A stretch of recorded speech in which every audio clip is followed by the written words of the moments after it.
What's up, you guys? It's GameReviews411 here to review the 23rd game in the Nancy Drew Adventure Game series, Shadow at the Water's Edge.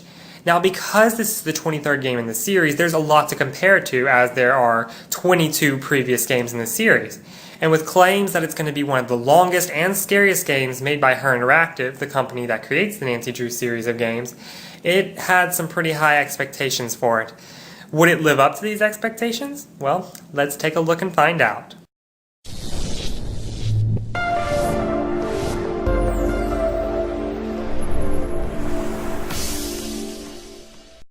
As a reward for solving your previous case, PG Krollmeister has gifted you, as well as your friends Bess and George, with a free trip to Japan, where you will be staying at a traditional Japanese inn, or ryokan.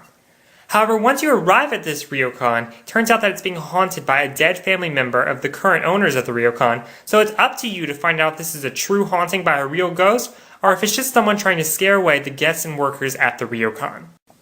Now, right away, I have several issues with this game. The first of all being that it's very familiar. Let's see, Japan, creepy ghost girl, ryokan. What does this all remind me of? Oh yeah, The Grudge. In fact, this entire game, along with its scares, is a complete ripoff of The Grudge. If you've seen that movie, you've in essence played this game because everything that happens in the movie happens pretty much at some point in this game. It's a complete ripoff of the movie, and I just didn't appreciate that Her Interactive couldn't come up with something a little bit more original. Another issue that I have with this game is the fact that you have a job in Japan. I thought this was supposed to be a free trip, but you have to work as an English teacher to a group of Japanese children? And how on earth can you teach Japanese children if you don't even know Japanese? Several times in the game you have to translate very basic Japanese, and Nancy doesn't even know this. How on earth is she teaching young Japanese children to speak English if she doesn't even know basic Japanese words? Although I usually don't have problems with the plots of games, these issues really irritated me, and I felt that Her Interactive could have done a better job developing the story for this game. However, the gameplay, as usual for the Her Interactive games, was top-notch, so let's move on to that.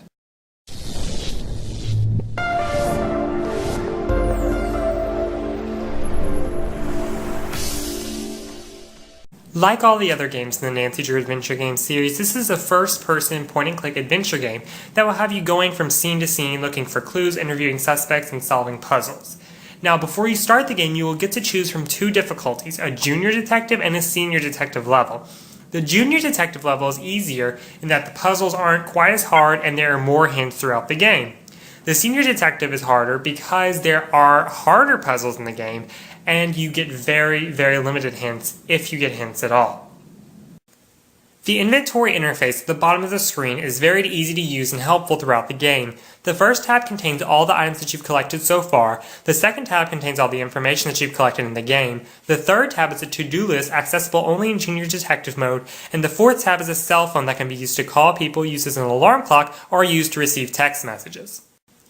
For the most part, I found the puzzles in this game to be challenging yet doable. They ranged in everything from Sudoku to the puzzle that you see on your screen right now, which is kind of like a color matching puzzle. The times that I had issues with the puzzles were when you had to interact inventory items with other items in the game. These other items in the game were really hard to find, and when you did find them, they didn't look like the item that you were supposed to use, making it even harder to know that you were supposed to interact your inventory item with them. In order to get from place to place in this game, you'll use a metro system. Now, this metro system is a little bit complicated to use at first, but you'll get used to it as you play the game more and more. Another feature of the game is the second chance option, which, if you die, allows you to go back to a point in the game right before you died and try whatever you were doing again.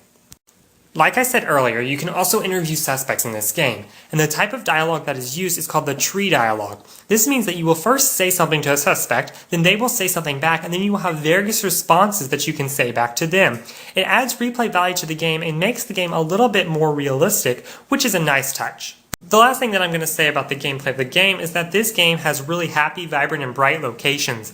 This kind of takes away from the creepiness of the game since not many of the locations were dark or scary. And this also takes us to the next part of the review, which is going to be graphics and sound.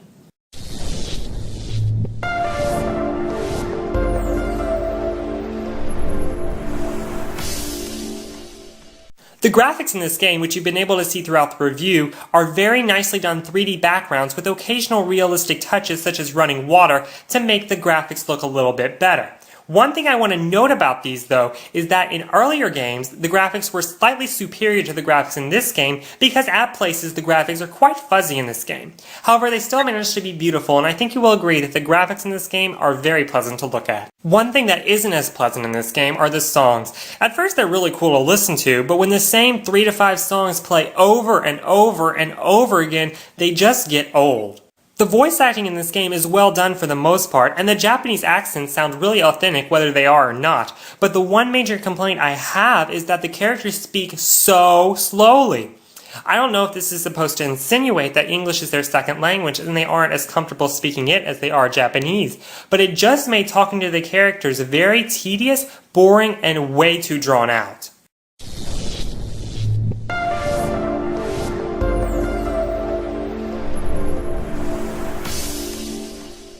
So overall, this was not the creepiest game that I've ever played, nor was it the longest, coming in at only about 7 or 8 hours of gameplay. But it was still a fun game that had some spooky moments, although most of those moments were rip-offs off the movie The Grudge. My main complaint with the game was that it just didn't live up to the hype that it had before its release, but it was still a good game and I would recommend it to adventure gamers. I'm giving this game a score of a positive 1, which means that it was good. Thanks for watching, guys, and I will see you guys next time in the next review here on GameReviews411.